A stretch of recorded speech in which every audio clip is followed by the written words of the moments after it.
Welcome to Cheating Tales Lab. Wonderful to have you here today. We're truly grateful for your continued support. Tell us, where in the world are you tuning in from? Big city? Small town? We'd love to know. Now, let's dive into today's story. Chapter 1. A Fragile Facade. Sophie, hand me that 2x4 brick, Ethan Carter said, pointing to the red Lego piece near his daughter's knee. The 7-year-old grabbed it, her tongue poking out between her teeth as she concentrated on the task.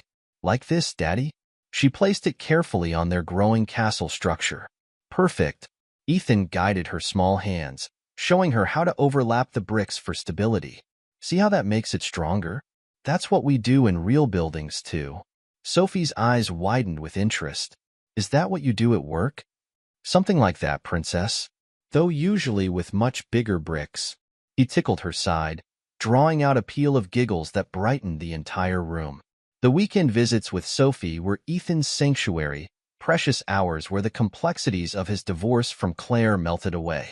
In these moments, surrounded by scattered Lego pieces and the sweet scent of chocolate chip cookies baking in the oven, he could almost forget the bitter custody arrangements and the way his ex-wife's new boyfriend, Derek, had systematically dismantled their family.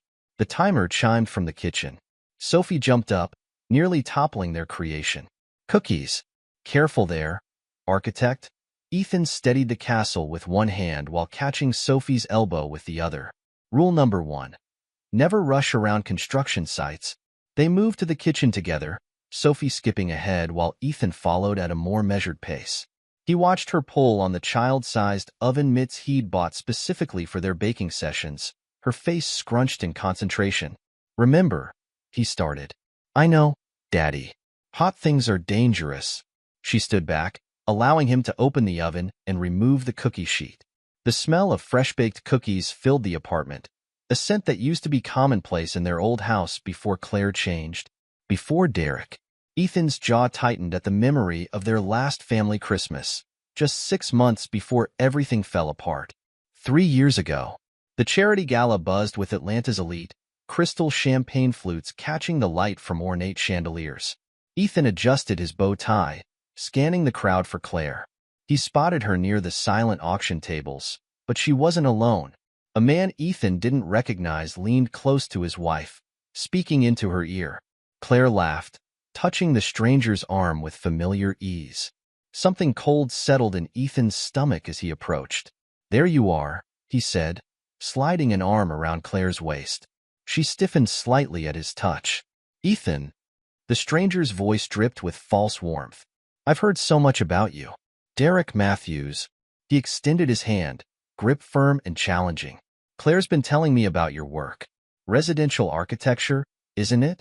Among other things, Ethan replied evenly, noting how Derek's designer suit probably cost more than his monthly mortgage payment. We've just secured a contract for a new community center downtown. Public works. Derek's smile didn't reach his eyes. Noble, if a bit rigid. But then, Claire mentioned you're quite traditional in your approaches. Claire shifted uncomfortably beside him. Derek's developing that new luxury high-rise on Peachtree. The one with the rooftop infinity pool. You should see the plans, Derek continued, producing his phone. Claire found them fascinating. Sometimes a fresh perspective is exactly what we need, wouldn't you say? The conversation continued, each of Derek's carefully crafted comments designed to diminish and undermine. Ethan watched his wife's reactions, noting how she seemed to lean toward Derek, how her laughs became more genuine at his jokes, how her eyes lingered on him when she thought no one was watching. That night marked the beginning of the end, though Ethan wouldn't realize it until months later.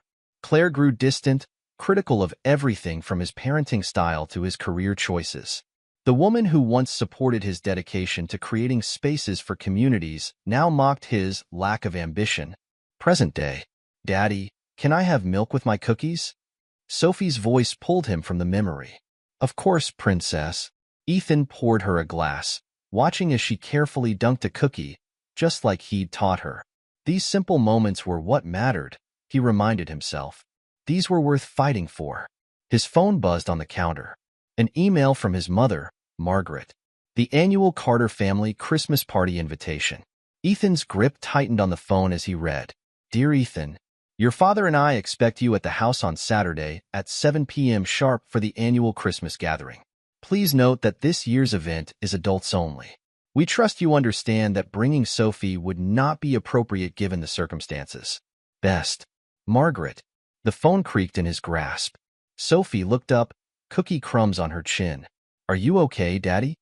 Ethan forced his features to relax. Just fine, sweetheart. How's that cookie?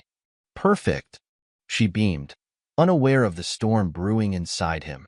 Later that night, after dropping Sophie back at Claire's house, a modernist monstrosity Derek had gifted them, Ethan sat in his car, staring at the invitation.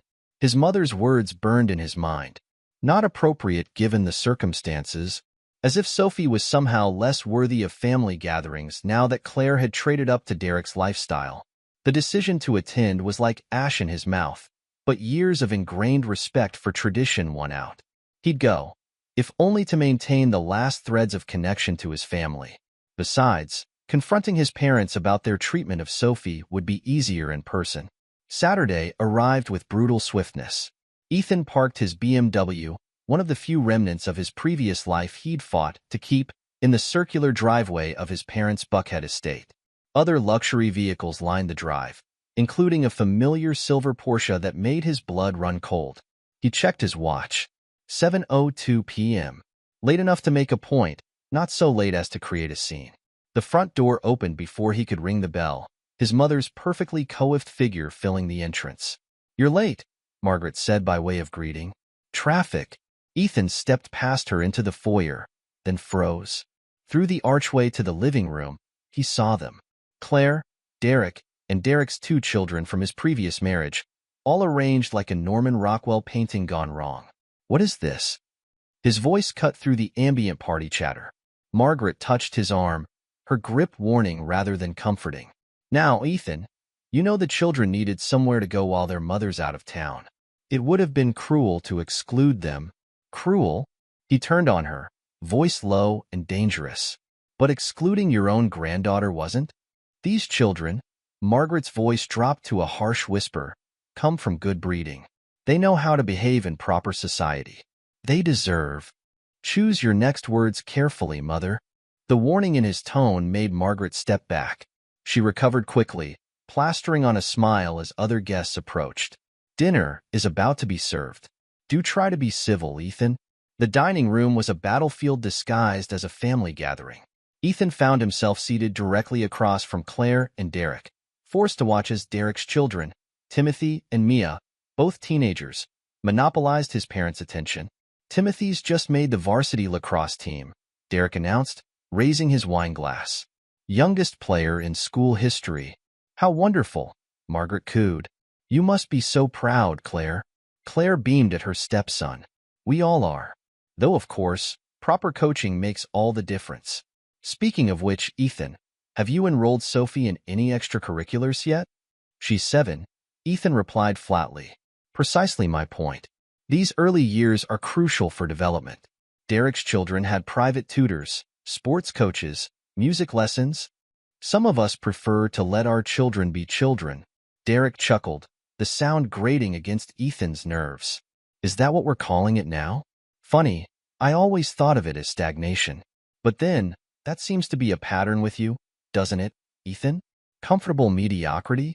The crystal wine glass in Ethan's hand threatened to shatter under his grip. Careful, Derek. You're not as untouchable as you think. Ethan. Margaret's sharp tone drew attention from nearby guests. A word. Now. He followed his mother into the study, the same room where his father had once praised his decision to pursue architecture.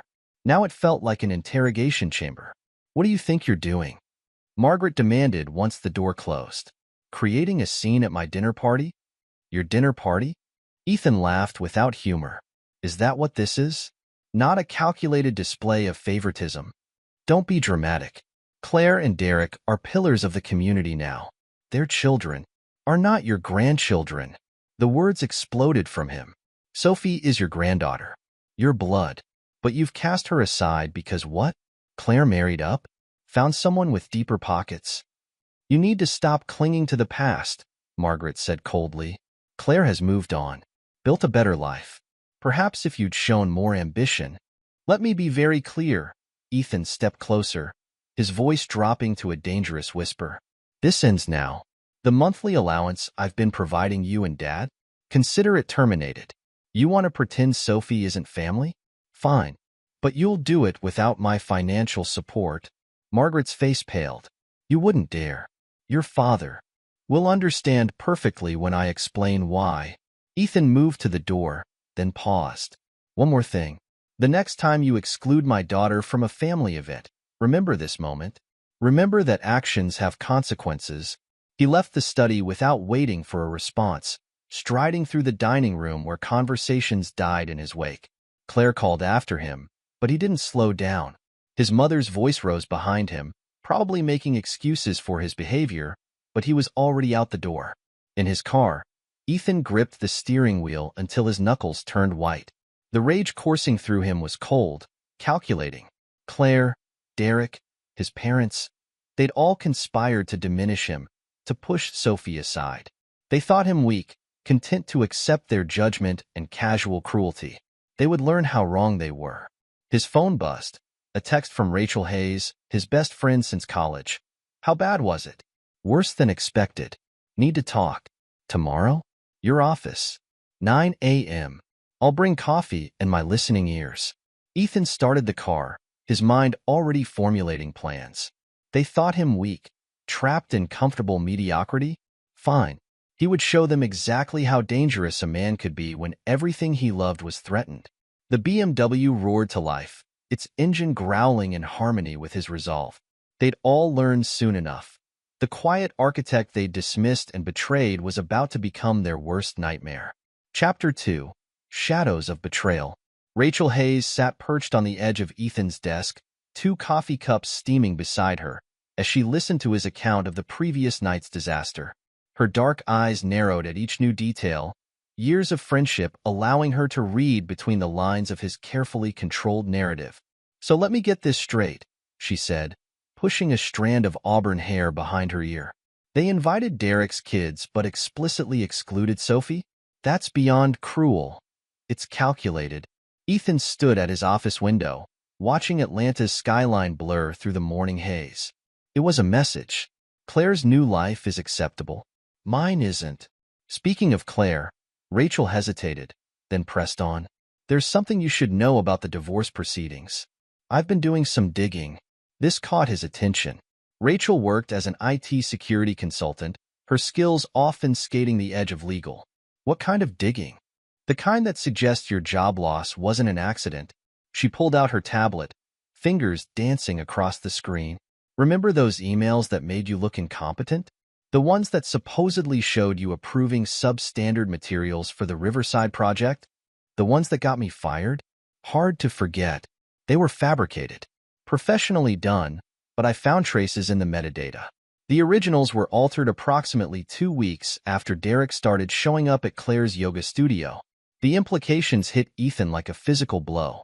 He'd lost his partnership at the firm, his reputation tarnished enough that starting over had meant taking projects well beneath his expertise. All while Claire's divorce petition cited his professional instability as evidence of neglect. Can you prove it? Rachel's smile was sharp. Give me time. Whoever did this was good, but I'm better. Speaking of which, your brother called me this morning. Victor. The name felt strange on his tongue. He hadn't spoken to his older brother in years, not since Victor had cut ties with their parents and disappeared into what he'd cryptically called private security work. He wants to meet. Says he has information about Claire and Derek that you need to hear. A knock at the door interrupted them. Ethan's assistant poked her head in. Mr. Carter? Your daughter's school is on line 1. They say it's urgent. The call lasted less than 5 minutes, but each word from the school counselor made Ethan's blood pressure rise. Sophie had been found crying in the bathroom, refusing to return to class. When questioned, she'd finally admitted to overhearing Derek yelling at his son, Jake, the night before, threatening physical violence. We're required to report any mentions of domestic disturbance, the counselor explained. But given Mr. Matthews' position on the school board, I'll be there in 20 minutes, Ethan cut her off, already grabbing his jacket. Rachel stood. I'll call Victor, set up that meeting. And Ethan? She caught his arm. Whatever you need, I'm in. These people need to pay. The school's administrative office smelled of industrial cleaner and bureaucracy. Sophie sat hunched in an oversized chair, her small frame swimming in her private school uniform. She launched herself at Ethan the moment he appeared. Daddy! He caught her, noting how she trembled against him. It's okay, princess. I've got you. The counselor, a well-meaning woman named Miss Patterson, tried to intervene. Mr. Carter, we still need to discuss. My daughter is clearly distressed. We'll discuss this later. His tone left no room for argument. In the car, Sophie slowly began to open up. Derek got really mad at Jake for breaking something in his office. He said he'd teach him what real discipline meant. Ethan's hands tightened on the steering wheel. Did he hurt Jake? I don't know.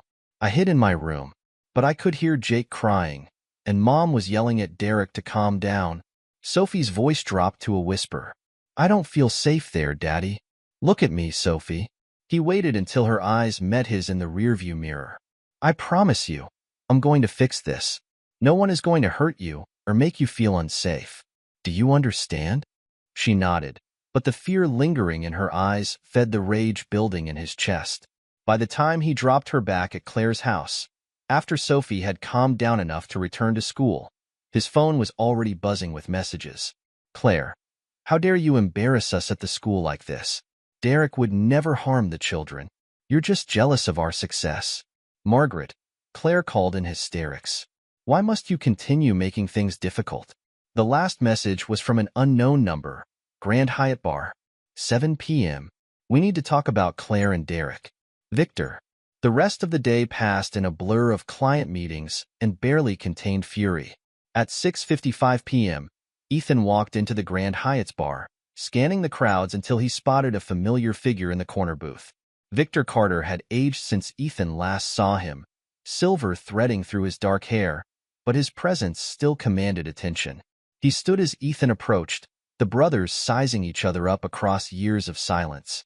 Little brother. Victor gestured to the seat across from him. You look like hell. Years of family betrayal will do that. Ethan sat, noting how his brother had positioned himself to view all exits. Why now, Victor? A waitress appeared. Victor ordered scotch for both of them, waiting until she retreated before speaking. I heard about the Christmas party fiasco. Brought back memories. Of when you left? Of why I left. Victor leaned forward, voice dropping. Our parents have a pattern, Ethan. They did the same thing to me when I refused to join Dad's law firm. Gradually pushed me out, supported my ex-wife in the divorce, tried to get custody of my daughter. The waitress returned with their drinks. Ethan took a measured sip. Why didn't you tell me? Would you have believed me then? You were the good son, the one who played by their rules. Victor's smile held no warmth. Until you didn't. And now? Now I own a security firm that specializes in gathering intelligence on people who think they're above the law. He pulled out his phone, sliding it across the table. Like your friend Derek Matthews. Ethan looked at the screen, jaw tightening at the documents displayed. Bank transfers, email exchanges, property records, all pointing to a pattern of fraud and manipulation. He's been playing this game for years, Victor continued. Finds wealthy women, marries them, then orchestrates their financial ruin while hiding assets offshore. Claire's just his latest target. Claire made her choice, Ethan said coldly. True. But Sophie didn't. Victor took back his phone. I'm offering my help, brother. My resources, my expertise. Let's make them all pay for what they've done. The scotch burned Ethan's throat as he considered the offer. Why? Because you're my brother. Because Sophie deserves better. And because some debts can only be paid in blood. Later that night, as Ethan drove home, his phone rang. Rachel's voice came through the car speakers, tense with urgency. Claire's filing for full custody. She's using the school incident as evidence of your instability. Ethan's laugh held no humor. Of course she is. That's not all. I found something in Derek's email server. You need to see this. Rachel was waiting at his apartment when he arrived, her laptop open on his kitchen counter. Look at these email exchanges between Derek and your old firm's IT department. He didn't just frame you. He paid someone inside to plant the evidence.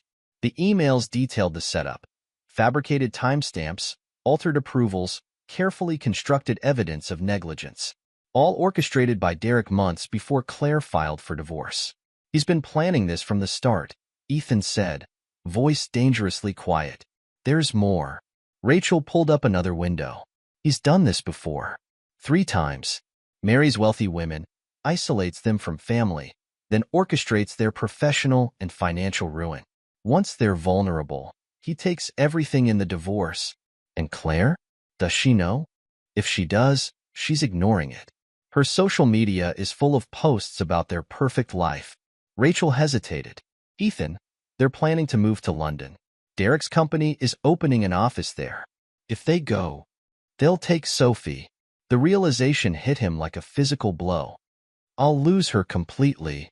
Rachel touched his arm. Not if we stop them first. The next few days passed in a blur of legal motions and barely contained rage. Claire's lawyers barraged him with paperwork, each filing designed to paint him as unstable and unfit.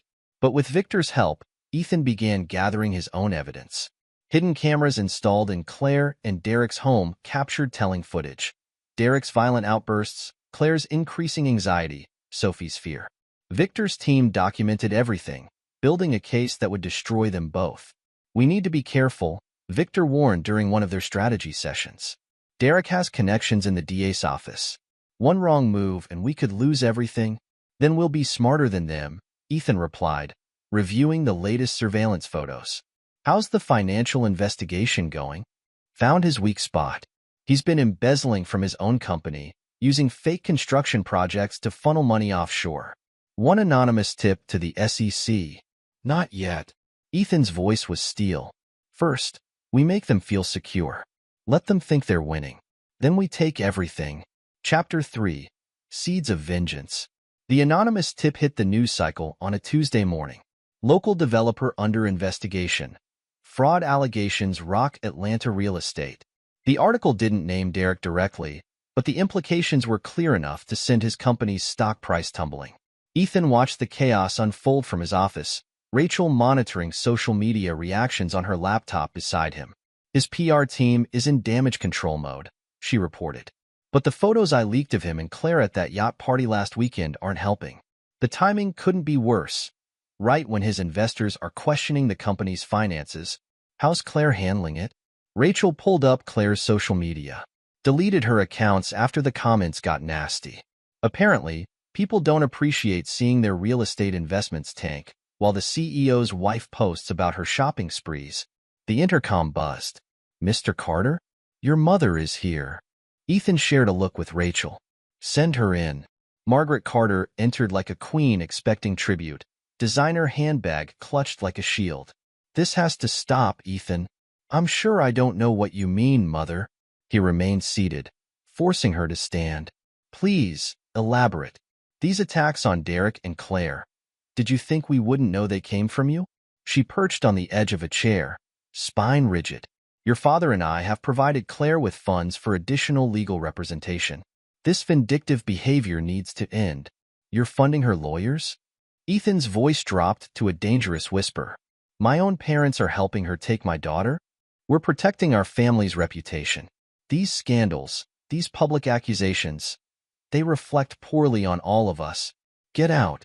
He stood slowly, each movement controlled.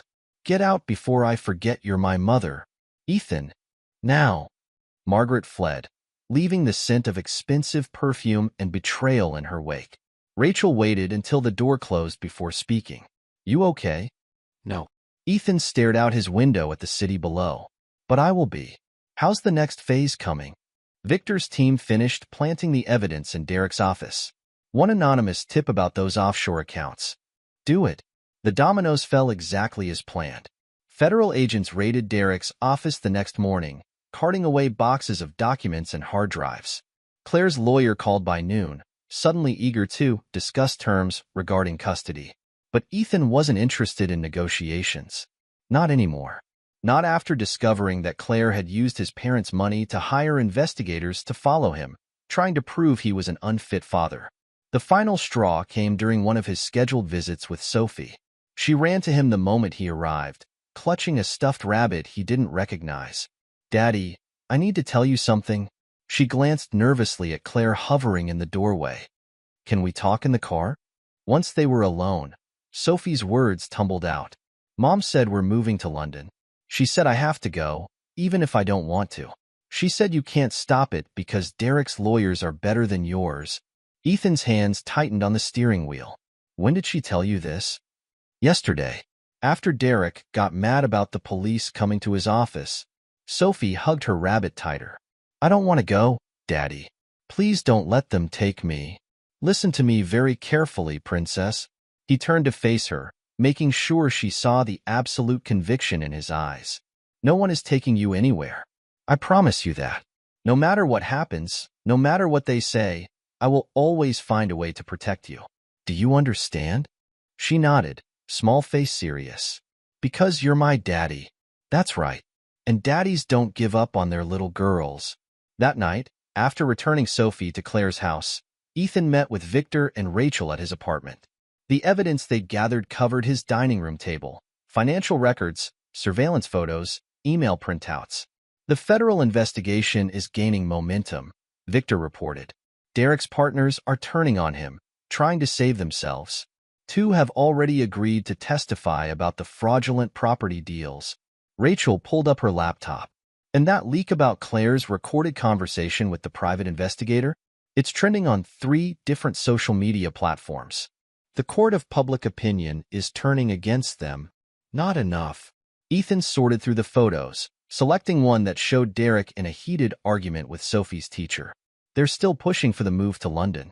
Claire filed emergency papers this morning requesting immediate travel approval for Sophie.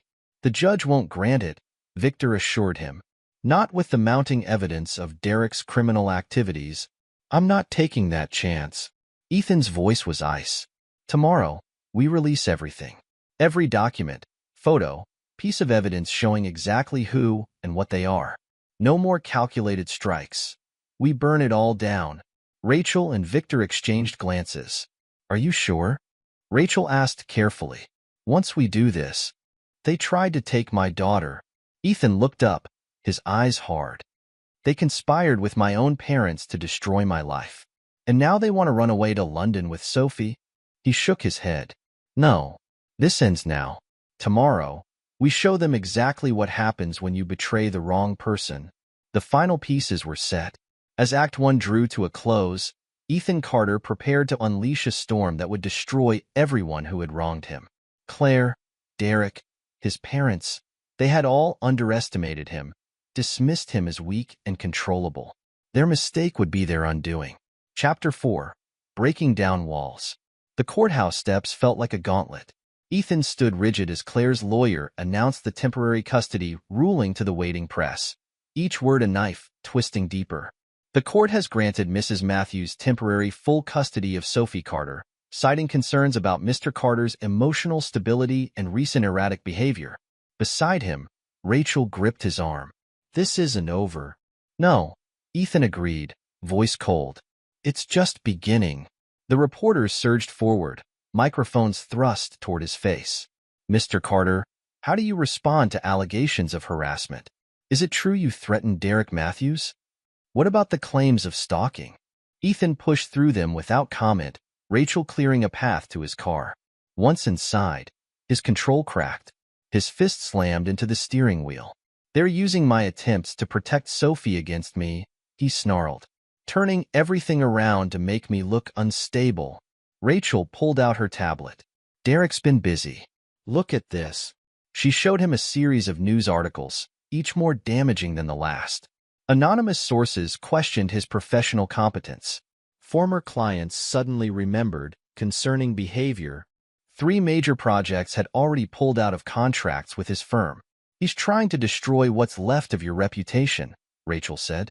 "Make it impossible for you to support yourself, let alone fight for Sophie."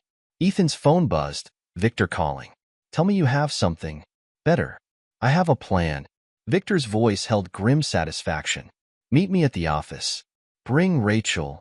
Victor's security firm occupied the top floor of a midtown high-rise, its understated elegance masking cutting-edge technology. He led them past biometric scanners to a conference room where blueprints and documents covered the walls. "Welcome to your new headquarters," Victor announced. "I'm making you a partner in the firm." Ethan raised an eyebrow. "I'm an architect. You're my brother. And you need resources to fight these people." Victor tapped a blueprint. "Besides, your design skills will be useful. We specialize in secure facilities, embassies, private compounds, corporate headquarters. Your expertise adds legitimacy and income," Rachel noted. "They can't attack your reputation if you're working with an established firm." "That's just the start." Victor activated a wall screen, displaying surveillance footage. Rachel's hack into Derek's email gave us access to his entire network. "Watch this." The video showed Derek in his office, raging at his assistant. "I don't care what it takes. Find something we can use against Carter. Medical records, bank statements, anything." "That bastard isn't taking Sophie anywhere." "He's desperate," Rachel observed. "And sloppy."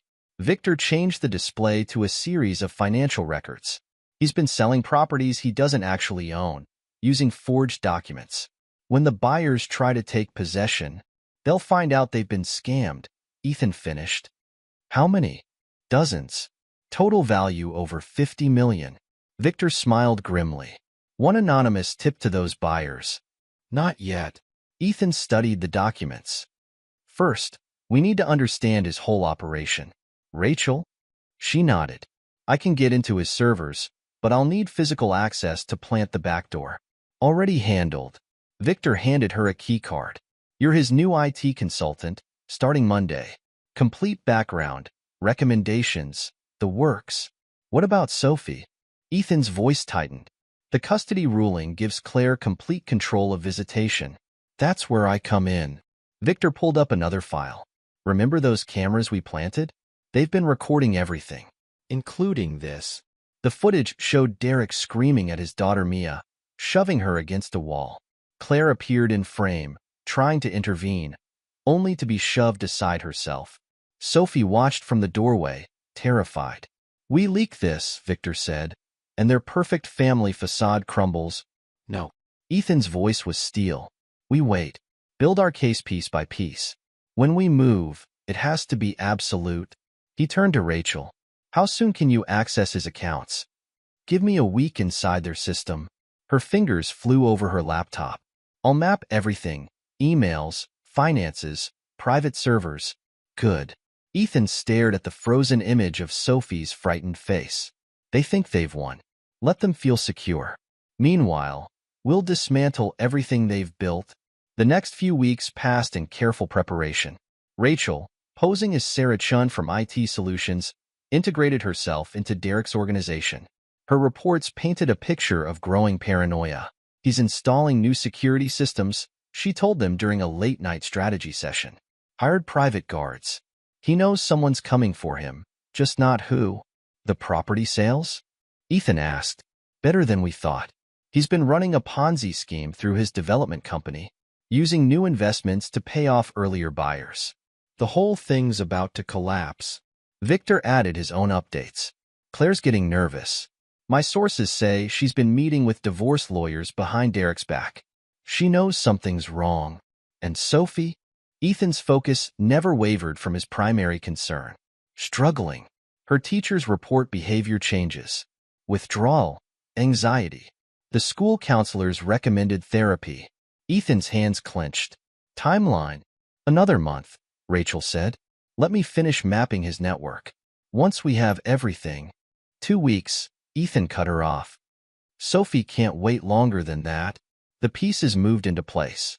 Rachel's access to Derek's systems proved invaluable, revealing the full scope of his criminal enterprise. Victor's surveillance documented increasingly erratic behavior as pressure mounted. Then Derek made his move. The attack came outside Sophie's school. Ethan had just finished dropping off paperwork for her teachers when movement caught his eye. Derek emerged from behind a parked SUV, face twisted with rage. "You think I don't know what you're doing?" Derek swung without warning, a wild haymaker that Ethan easily dodged. Digging into my business? Turning my own people against me? Step back, Derek. Ethan's voice remained calm. You're on school property. Fuck you. Derek charged, throwing another punch. This time Ethan didn't dodge. He blocked the strike and countered with a precise combination. Jab, cross, elbow. Derek stumbled back, blood spraying from his broken nose. I warned you. Ethan advanced, movements controlled. You should have listened. Derek pulled a knife, slashing wildly. I'll kill you. You've ruined everything. Ethan caught Derek's wrist, twisted until bones cracked. The knife clattered to the pavement. A swift kick shattered Derek's knee. He went down screaming. Security cameras captured everything. Within hours, footage of Derek's attack spread across social media. His own lawyers couldn't spin armed assault on school grounds. The restraining order came through by evening. How's it feel? Rachel asked later, watching news coverage in Ethan's office. Landing the first public blow? It's not enough. Ethan studied reports from their surveillance teams. Claire's planning something. She's been making calls, moving money around. Victor's tracking her, Rachel reminded him. She can't breathe without us knowing. Good. Ethan pulled up footage from the hidden cameras. Because I think our timeline just moved up. Chapter 5. Allies and Enemies. The video went viral overnight. Derek Matthews, respected developer and philanthropist, screaming obscenities at his terrified stepdaughter while Claire watched helplessly. The timestamp proved it was recorded weeks before the school incident. Comments are brutal, Rachel reported, monitoring social media reaction. His investors are asking questions. The DA's office is reviewing allegations of domestic violence. Claire's response? Ethan asked. Damage control. Posted some family photos, trying to show everything's fine. But look at the timestamps. They're all old pictures. Victor entered, tablet in hand. She's meeting with her lawyer again. Third time this week. And Derek? Spiraling. Called an emergency board meeting for tomorrow. My source says he's planning to announce a temporary leave of absence for medical treatment. Ethan nodded. The pressure was building exactly as planned. Derek's attack at the school had accelerated their timeline, but the fundamental strategy remained unchanged. Destroy their public image. Undermine their financial foundation. Force them to turn on each other. How's Sophie handling it? Better than expected. Rachel pulled up the school counselor's report. She's opening up more in therapy, talking about feeling safer now that Derek's not allowed near the school. The intercom buzzed. Mr. Carter? There's a Ms. Matthews here to see you. Ethan shared a look with his allies. Send her in. Claire entered like a woman under siege. Designer clothes immaculate, but dark circles visible under her makeup. We need to talk. About ending this war before everyone loses everything. She perched on the edge of a chair. Derek's not well, Ethan. His behavior. I didn't know how bad it was getting. Didn't know? Ethan's voice could have frozen fire. Or didn't care as long as the money kept flowing. That's not fair. No? Tell me, Claire. When did you first notice him abusing his children? Before or after you helped him try to take Sophie from me? She flinched. I never wanted. Never wanted what? To destroy my career? Turn my own parents against me? Take my daughter to London? Each question struck like a physical blow. You made your choices, Claire. Now live with them. I'm trying to make things right. Tears threatened her perfect makeup. I'll drop the custody case. Give you full visitation. Just, please stop whatever you're doing. Derek's dangerous when he feels cornered. Ethan leaned forward. You think I'm afraid of Derek? He's nothing. A fraud who built his empire on lies and theft. And you? You're worse. You knew what he was and helped him anyway. I was protecting our daughter. No. Ethan's voice dropped to a whisper. You were protecting yourself, your lifestyle, your social status. Sophie was just collateral damage. Claire stood, hands shaking. You've changed, Ethan. You've become strong? His smile held no warmth. Ruthless? Everything you claimed I wasn't when you left? Funny how that works. After she fled, Rachel spoke quietly. She's right about one thing. Derek's getting desperate. Good. Ethan turned to Victor. Status on the offshore accounts? Ready whenever you are. One phone call to the SEC. Do it. Then contact everyone who bought property from him in the last year. Let them know they've been scammed. Rachel's fingers flew over her keyboard. What about Claire's offer? She's lying. Ethan watched his ex-wife's car pull away on the security feed. That wasn't surrender. It was reconnaissance. He was right. Within hours, Claire filed new motions to restrict his access to Sophie completely, citing the fight with Derek as evidence of violent tendencies. But Ethan was ready. The surveillance footage painted a clear picture.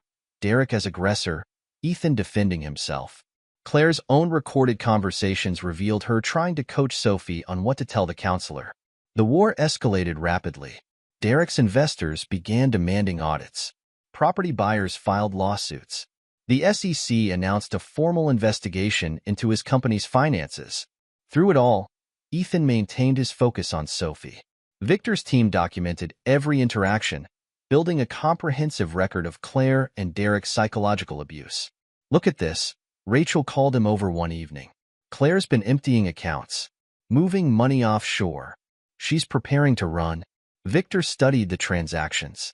Private jet charter inquiries, contact with foreign banks. Not without Sophie. Ethan's voice held absolute conviction. Alert airport security. Have our people watching her movements. The surveillance paid off 3 days later. Claire booked tickets to Geneva, 3 seats, under false names. The plan was simple. Pick Sophie up from school early, drive straight to a private airfield. They never made it past the school parking lot. Police, acting on an anonymous tip, intercepted them before Sophie could be moved. The attempted kidnapping charge destroyed what remained of Claire's credibility. The emergency custody hearing lasted less than an hour. Between the kidnapping attempt, documented abuse, and financial crimes, the judge had no choice. Ethan received temporary full custody, with Claire's access restricted to supervised visits. It's not over, Victor warned as they left the courthouse. Derek's still out there, and he's got nothing left to lose. Let him come. Ethan watched Sophie climb into Rachel's car, safe and protected. He's already lost everything that matters. He just doesn't know it yet. Chapter 6. Crossing Lines. The break-in at Derek's mansion wasn't discovered for 3 days. By then, the damage was done. Every computer copied, paper file photographed, hidden safe emptied of incriminating documents. He's hired private security, Victor reported, showing surveillance photos of armed guards patrolling the grounds. Too late to protect what matters. Rachel sorted through the digital haul. It's all here. Fake property deeds, forged contracts, proof of bribes, 10 years of criminal enterprise documented in detail, and this. Ethan held up a USB drive. Claire's private files. Everything she gathered to use against me in the custody battle, including recorded conversations with my parents. The recordings revealed the full scope of their betrayal. Margaret and William Carter hadn't just funded Claire's legal team. They'd actively helped fabricate evidence against their own son. Release everything, Ethan ordered. All of it. Let the whole world see what they really are. The explosion was nuclear. News outlets ran endless stories about Derek Matthews' criminal empire. Social media erupted with leaked documents and recordings. His company's stock price collapsed. Claire wasn't spared. Her role in the schemes, her attempts to kidnap Sophie, her manipulation of the courts, everything exposed to public scrutiny. The social circles she cherished turned their backs. But Derek had one last card to play. The attack came at midnight. Professional hitmen, hired with the last of Derek's liquid assets. They breached Victor's security with inside help, reaching Ethan's private office. They found him waiting. Did Derek really think I wouldn't be prepared? Ethan asked the first man through the door. The shotgun in his hands spoke louder than words. The fight was brief and brutal. Victor's tactical team responded within minutes. When it ended, 3 attackers were dead, 2 in custody. Among their possessions, orders to make it look like a robbery gone wrong. Derek fled the country that night, using a private plane and false passport. But he couldn't resist a final message. You've won nothing. Everything you love will turn to ash. The threat proved empty. Within weeks, Interpol located him in Dubai. The extradition process began immediately. Claire made her own last stand.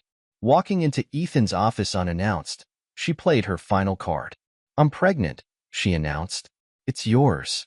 From that night, after the charity gala, Ethan's laugh held no humor. "You mean the night you claim I attacked you? The night your own security cameras show you never left Derek's house?" He slid a folder across his desk. "DNA test results. Your doctor's records. Did you really think I wouldn't know about the fertility treatments you and Derek were pursuing?" She crumpled into a chair. I can't lose everything. You already have." Ethan's voice was ice. "The same way you made me lose everything. The difference is I fought back." The final pieces fell swiftly. Derek's extradition approved. Claire's assets frozen. The courts began criminal proceedings against everyone involved in the conspiracy. Through it all, Ethan focused on Sophie. Therapy sessions helped her process the trauma. Regular routines restored her sense of security. Slowly, the light returned to her eyes. "Are they going away forever?" she asked one night, curled against him during their regular reading time. "Yes, princess." Ethan stroked her hair. "They can't hurt us anymore." Rachel found him later in his study, reviewing security reports. "You did it. You won." "Not yet." Ethan's eyes were hard. "Not until they've lost everything. The way they made me lose everything." He turned to the wall of monitors displaying surveillance feeds from multiple locations. Derek's still fighting extradition. Claire's still trying to manipulate the system. It ends when they have nothing left. The next morning brought news that validated his resolve. Derek had managed to bribe his way out of Dubai, disappearing with whatever resources he'd managed to hide offshore. Claire, meanwhile, filed emergency motions challenging the custody arrangement, claiming new evidence of Ethan's dangerous obsession with revenge. Victor burst into the office, tablet in hand. "We've got a problem. Derek's back in the country." "How?" Rachel demanded, looking up from her computer. "Private charter through Mexico.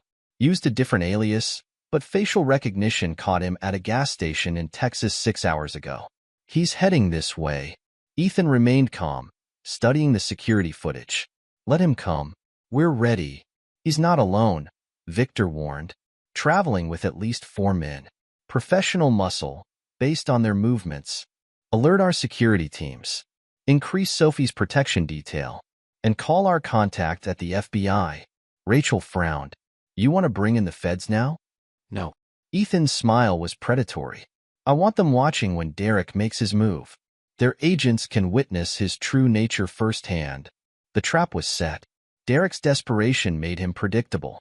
Within 2 days, his team attempted to breach the security at Sophie's school, only to find federal agents waiting alongside Ethan's private security. The resulting standoff made national news. Derek, cornered and unhinged, ranted about conspiracies and betrayal. His hired men, facing federal charges, quickly turned on him. By sunset, he was in custody, his bail hearing already scheduled. Claire's response was equally desperate but more subtle. She attempted to leak doctored photos suggesting Ethan had orchestrated everything, including Derek's original attack at the school.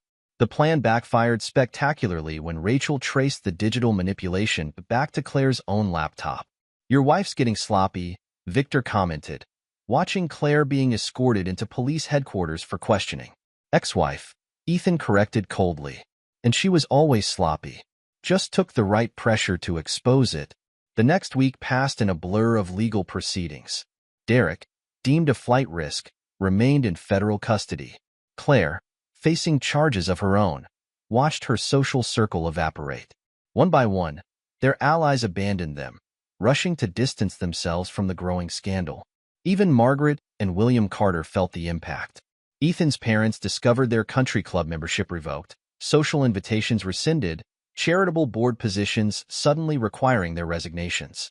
The shame they tried to heap on Ethan rebounded on them tenfold. "Your father called again," Rachel reported one evening. "Left another message begging you to stop this vindictive campaign against the family name." They stopped being family the moment they chose Claire over their own granddaughter. Ethan's voice held no emotion.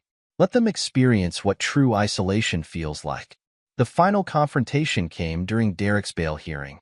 Despite the federal charges, his remaining connections had secured him one last chance at freedom. He arrived in court wearing an expensive suit, projecting confidence, until Ethan's evidence began playing on the courtroom screens. Video after video showed Derek's true nature. His abuse of his children, his threats against employees, his attack at the school, his attempted kidnapping of Sophie. Email records proved his criminal enterprises. Bank statements revealed his hidden accounts. By the time Ethan's lawyers finished their presentation, Derek's own attorney looked physically ill.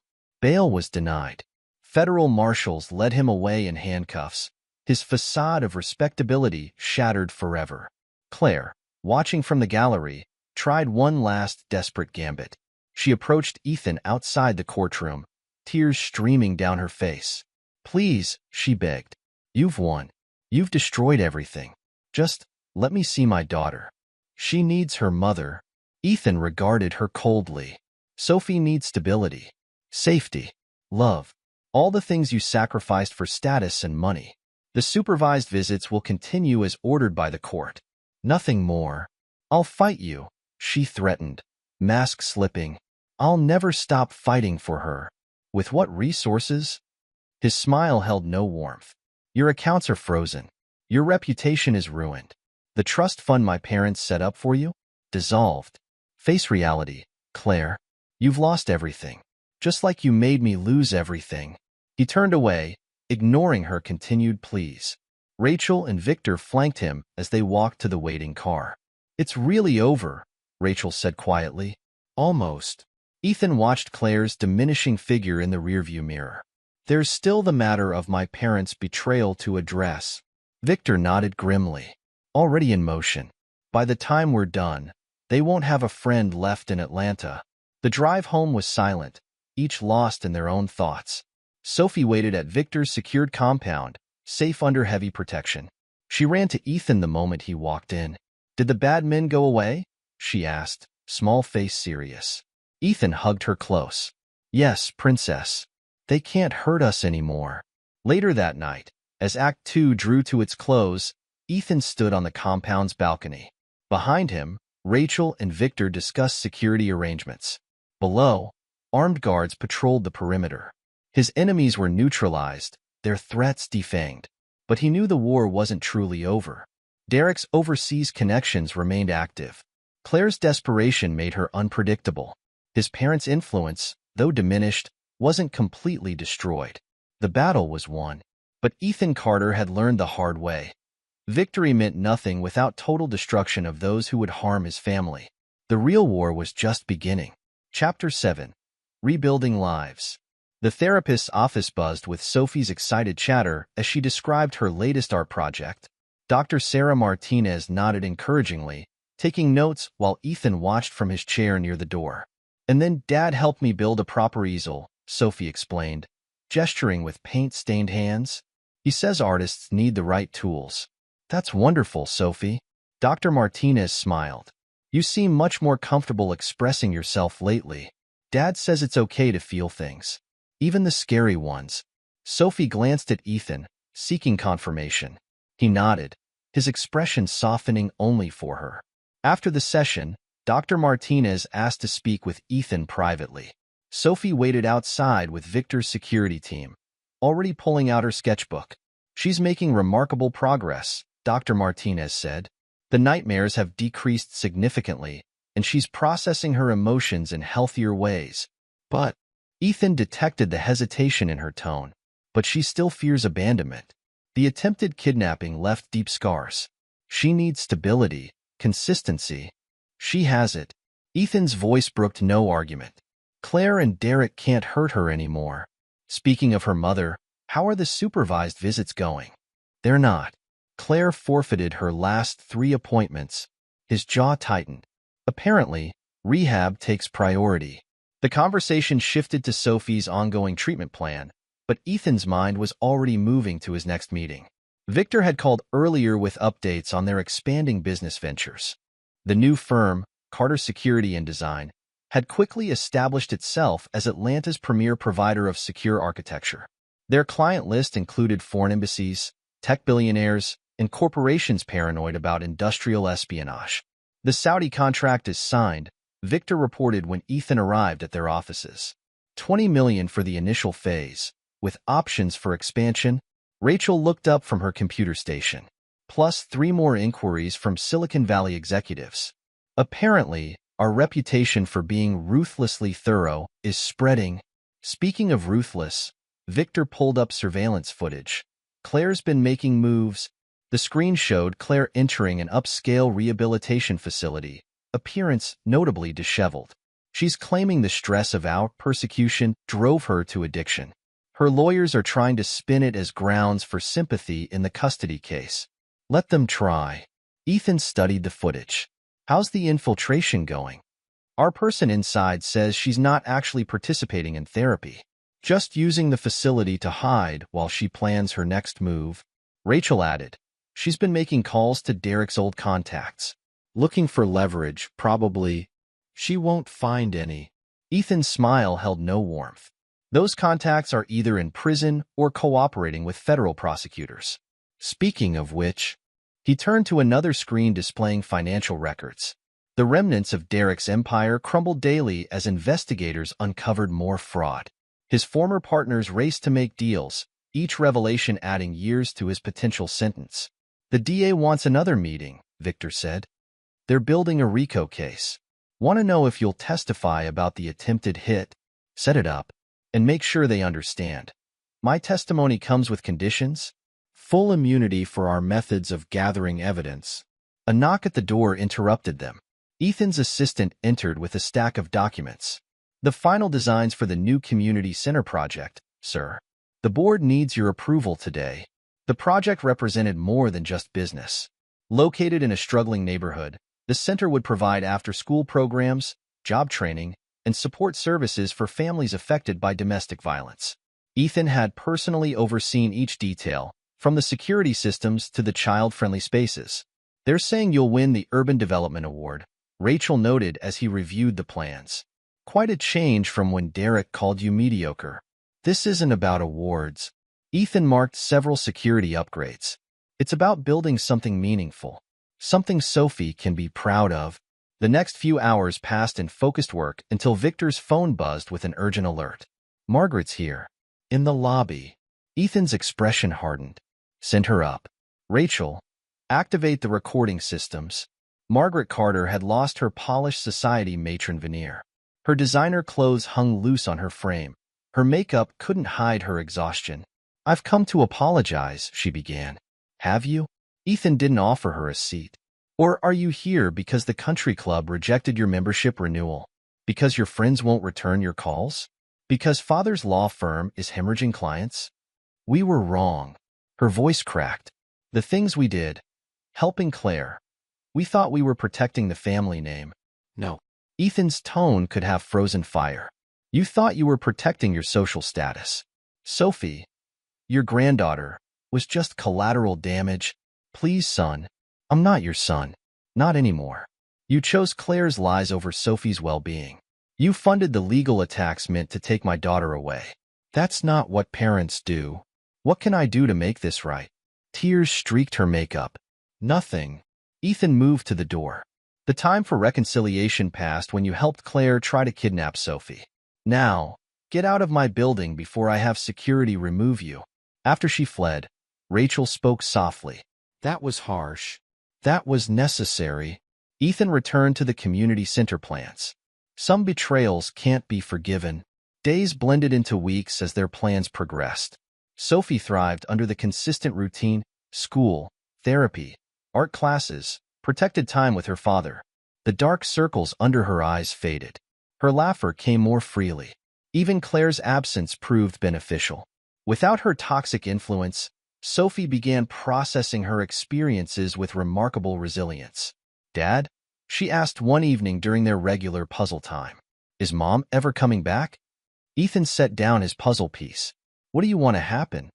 Sophie considered this seriously. I don't want her to hurt us anymore. I don't want to be scared. Look at me, princess. He waited until she met his eyes. No one will ever hurt you again. I promise. Because you're strong now? Because I'll always protect you. No matter what. The moment was interrupted by Victor's arrival. His expression said something had changed. Claire checked out of rehab, He reported once Sophie was occupied with her puzzle, and she's filed a new motion with the court. Ethan's jaw tightened. On what grounds? Claims she's completed treatment. Wants to restart supervised visits. Victor handed over a tablet. But that's not all. Look who's funding her legal fees. The bank records showed transfers from offshore accounts, desperate attempts by Derek's hidden assets to strike one last blow. He's still trying to hurt us, Sophie said quietly. Both men turned, startled to find her listening. Even from jail. Ethan moved to kneel beside her chair. Yes, but he can't succeed. Want to know why? She nodded. Because we're stronger than him. Stronger than all of them. And we have something they never will. What's that? Real family. He gestured to include Victor. People who protect each other, no matter what. Right, Uncle Victor? Victor's expression softened. That's right, kiddo. Nobody messes with the Carters. Later that night, after Sophie was asleep, the adults gathered to plan their response to Claire's latest move. We could block it legally, Rachel suggested, reviewing the motion. Challenge her rehabilitation claims. No. Ethan's voice was steel. We let her think she's winning. Then we show the court exactly who she really is. Victor nodded grimly. The surveillance from rehab? Everything. The secret calls. The conspiracy with Derek's people. Her attempts to access offshore accounts. By the time we're done, she'll never see Sophie again. The next phase moved. Claire's lawyers filed their motion. The court scheduled hearings. And piece by piece, Ethan's team assembled their evidence. Dad. Sophie's voice carried from her bedroom. Another nightmare. Ethan found her clutching her stuffed rabbit, tears streaking her cheeks. Without a word, he gathered her into his arms. I dreamed they took me away again, she whispered. Never. He stroked her hair. Nobody will ever take you away. Want to know why? She nodded against his chest. Because Daddy's learned how to fight back. And I'll never stop fighting for you. As Sophie drifted back to sleep, Ethan's resolve hardened further. Claire, Derek, his parents, they'd all tried to destroy his family. Now they would learn the true cost of their betrayal. The war wasn't over. But Ethan Carter had become a man who knew how to win. And he would win completely, no matter what it took. Chapter 8. The Final Showdown. The courthouse buzzed with tension on the morning of the final custody hearing. News vans lined the street. Reporters clustered near the entrance. Claire's attempt to regain access to Sophie had become Atlanta's latest society scandal. Rachel intercepted Ethan at the security checkpoint. Everything's ready. Video evidence, financial records, witness statements. All authenticated and admissible. Claire's lawyers still think they're winning. They have no idea what's coming. Victor joined them, adjusting his tie. Security's in place. Sophie's safe at the compound with my best team. They entered the courtroom to find Claire already seated with her legal team. She dressed carefully for sympathy. Subtle makeup hiding the signs of rehab, expensive but conservative clothing suggesting responsibility and stability. Judge Marion Hawthorne began proceedings promptly at 9. Claire's lawyer, James Patterson, opened with practiced sincerity. Your Honor, we're here today because a mother seeks to rebuild her relationship with her child. Ms. Matthews has completed an intensive rehabilitation program, acknowledging past mistakes and demonstrating significant personal growth. Ethan sat motionless as Patterson painted Claire as a victim of circumstances, manipulated by Derek, struggling with addiction, desperate to make amends. Only those who knew him well would notice his white-knuckled grip on the table edge. When Patterson finished, Ethan's lawyer rose. Sarah Chen, recommended by Victor, had built her career destroying people like Claire. Your Honor, before my client presents his response, we request permission to enter new evidence regarding Ms. Matthews' rehabilitation claims. Claire's confident smile faltered as Chen activated the courtroom displays. Security footage showed Claire meeting with Derek's associates inside the rehab facility. Phone records detailed conspiracies to access hidden accounts. Email exchanges revealed plans to take Sophie overseas once visitation resumed. Furthermore, Chen continued relentlessly, we have evidence that Ms. Matthews' rehabilitation claims are fraudulent. She never completed the program. Instead, she used the facility as cover while plotting with known criminals. Patterson scrambled to object, but Chun was ready. Each piece of evidence had been meticulously authenticated. Each witness statement corroborated. The trap closed. If it pleases the court, Chun said, we call Claire Matthews to testify. Claire's composure cracked under Chin's questioning. Each lie unraveled. Each deception exposed. When Chun produced recordings of Claire coaching Sophie to lie about abuse, tears streamed down Claire's face. Ms. Matthews, Chin's voice cut like a blade. Did you or did you not conspire with Derek Matthews to frame my client for child abuse? I was trying to protect my daughter. From what? Her father's love? His dedication? Or perhaps from the truth about your own actions? Claire broke. Years of manipulation and lies poured out in a hysterical confession. How she'd helped Derek destroy Ethan's career. How they'd planned to take Sophie away. How she'd known about Derek's abuse but ignored it to maintain her lifestyle. The courtroom sat stunned. Judge Hawthorne's expression grew darker with each revelation. Even Patterson looked ill. Then chaos erupted. Federal marshals burst through the doors. Claire Matthews, you're under arrest for conspiracy to commit kidnapping, wire fraud, and obstruction of justice. As they led Claire away in handcuffs, she locked eyes with Ethan. This isn't over. Derek still has. A gunshot shattered the courtroom windows. Victor tackled Ethan as armed men in tactical gear rappelled through the broken glass. Derek's last desperate move, a hired strike team meant to create enough chaos for Claire to escape with Sophie. But Sophie wasn't there, and Ethan was ready. The firefight was brief but brutal. Victor's security team, disguised as bailiffs, neutralized the threats with lethal efficiency. When it ended, 3 attackers lay dead, 2 in custody. You okay? Victor helped Ethan up, blood seeping from a bullet graze on his shoulder. Fine. You're hit. Worth it. That's what family does. Judge Hawthorne, protected by her bailiffs, retook control of her courtroom. Her voice shook with rage as she issued her ruling. The evidence is overwhelming. Claire Matthews has demonstrated a pattern of deception, manipulation, and disregard for her daughter's well-being. Furthermore, this violent attack proves she remains a danger. The judge turned to Ethan. Mr. Carter, this court grants you full permanent custody of Sophie. Ms. Matthews' parental rights are hereby terminated. She will have no contact with the minor child. Victory should have felt sweeter. But as paramedics treated Victor's wound, as federal agents processed the scene, Ethan felt only cold certainty. This wasn't over. Derek might be in prison, Claire in custody, but they'd proven today that they would never stop trying to hurt his family. Rachel found him in the corridor. Sophie's safe. She's asking for you. Let's go home. At the compound, Sophie flew into his arms. Dad. Uncle Victor. Are you okay? We're fine, Princess. Ethan held her close. Everything's okay now. Mom tried to hurt you again, didn't she? Yes. But she failed. Just like she'll always fail. Want to know why? Sophie nodded. Because love is stronger than hate. And no one loves you more than we do. That night, as Sophie slept under heavy security, Ethan met with his allies to plan their final moves. Derek's offshore accounts are frozen, Rachel reported. His last resources spent on today's failed attack.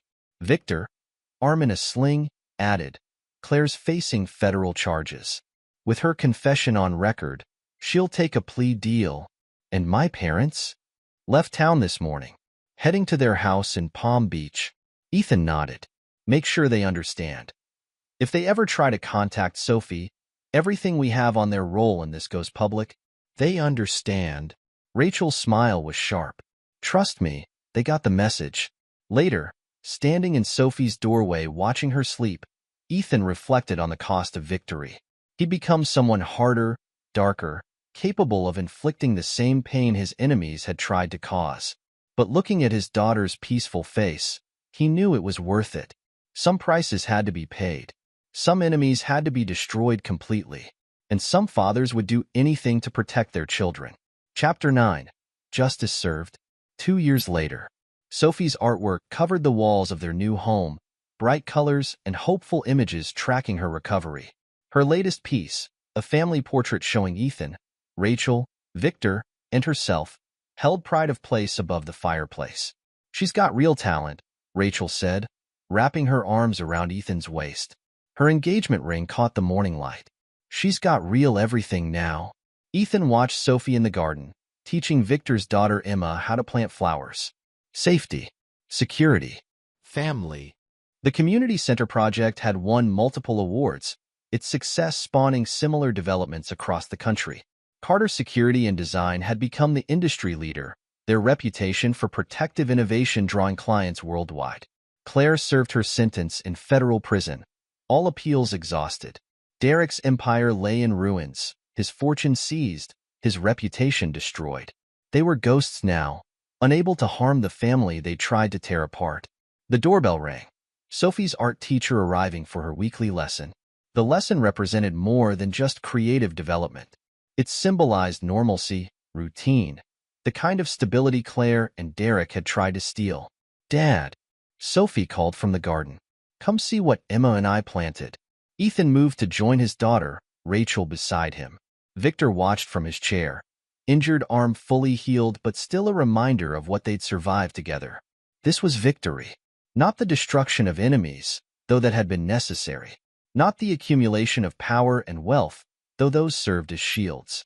Victory was Sophie's smile, her laughter, her trust that no one would ever hurt her again.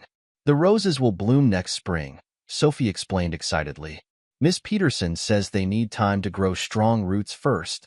Just like people," Rachel said, squeezing Ethan's hand. Sophie nodded seriously.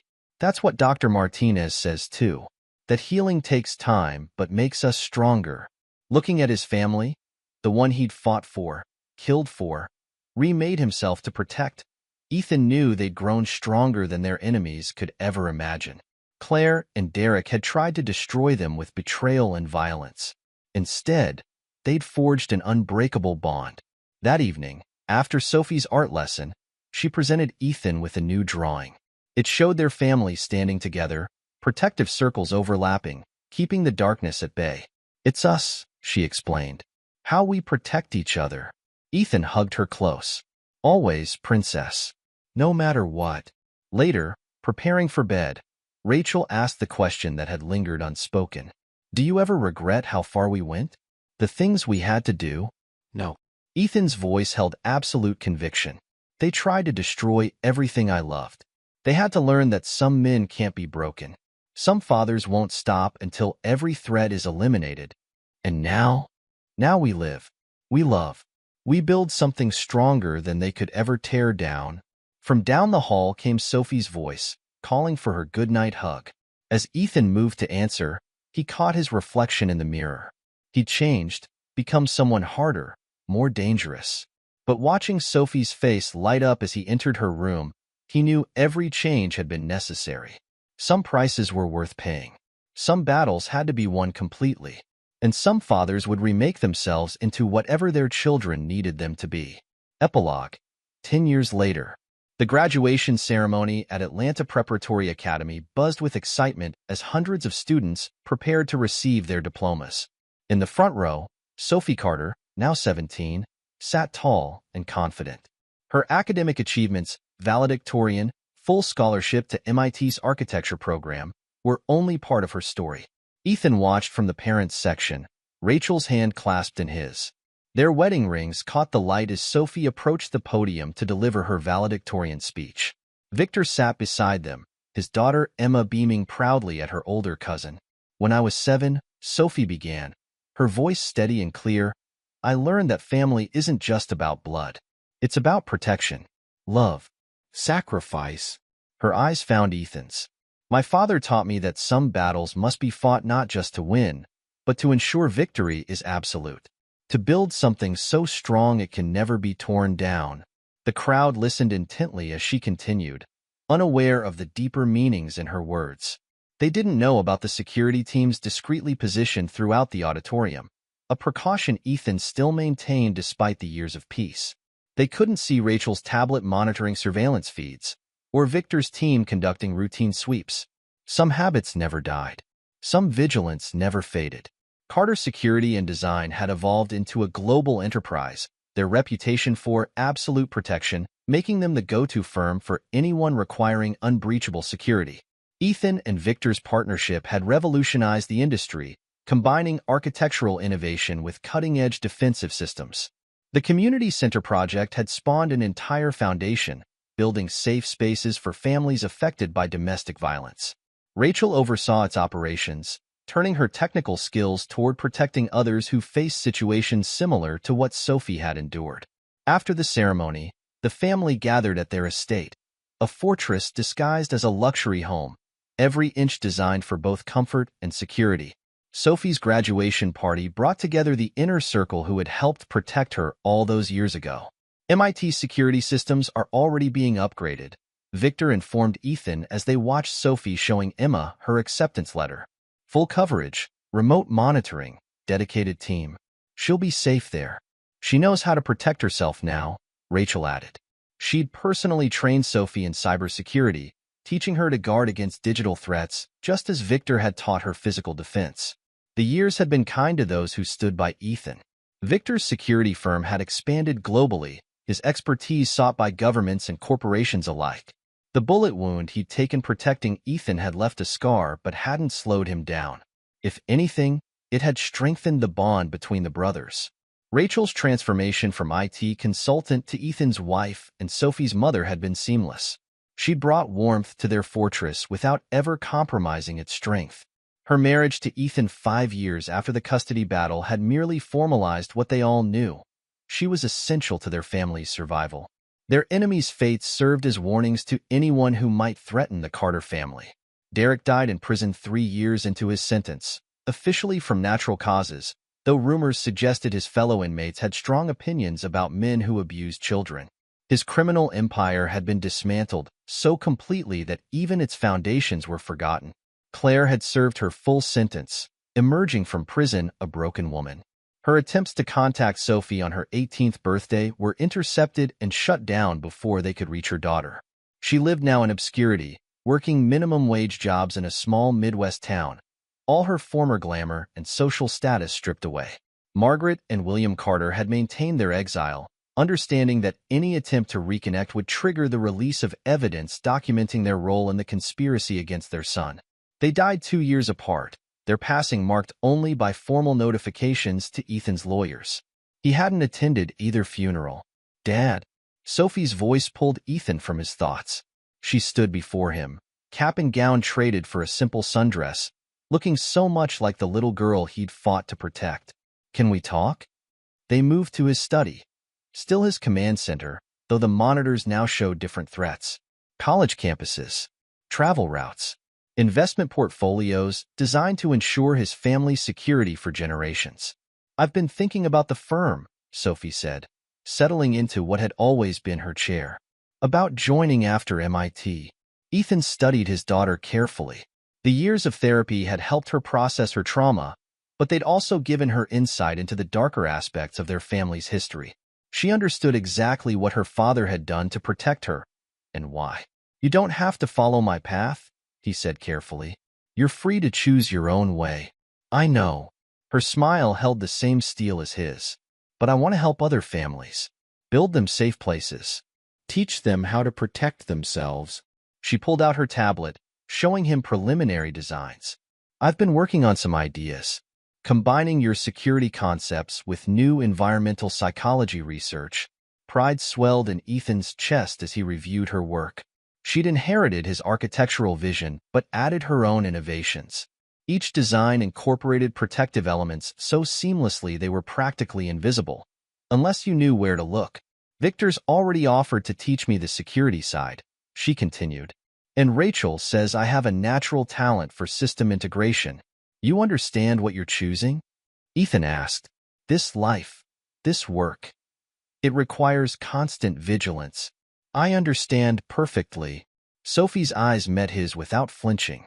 "You taught me that protection isn't just about walls and cameras. It's about being strong enough to defend what matters, no matter the cost."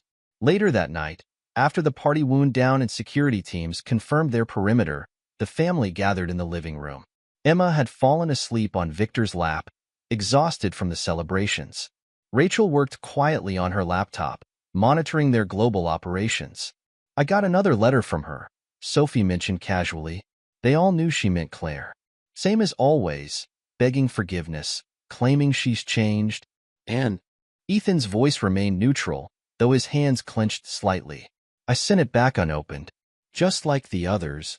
Sophie's tone held no regret. Some betrayals can't be forgiven. You taught me that. Are you sure that's what you want? Rachel asked gently. You have the right to make your own choice about her. I made my choice years ago. Sophie pulled out her sketchbook. She still drew daily. The art therapy now evolved into genuine talent. My family is right here. The people who protected me, who taught me to be strong. The scene she was drawing showed their home. Not just its physical structure, but the layers of security and love that made it impregnable. In her artist's eye, the protective measures blended seamlessly with the design, creating something both beautiful and unbreakable.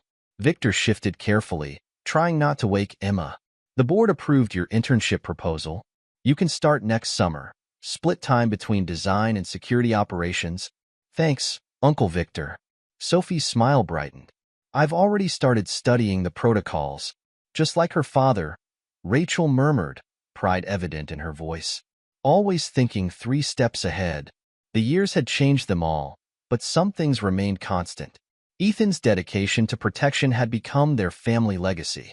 Sophie had grown from a frightened child into a young woman determined to help others find the same security she'd been given. The fortress they'd built wasn't just physical, it was emotional, financial, digital. They maintained their vigilance. Regular security updates, constant monitoring, background checks on everyone who entered their orbit.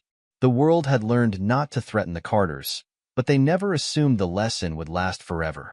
New challenges would come. Different threats would emerge, but they were ready. 3 generations of protectors, each bringing their own strengths to the family's mission. Tell me about your first project, Ethan said, watching Sophie sketch. The one you want to build after graduation. Her eyes lit up as she explained her vision. A residential complex for families escaping abuse, designed with both obvious and hidden security measures.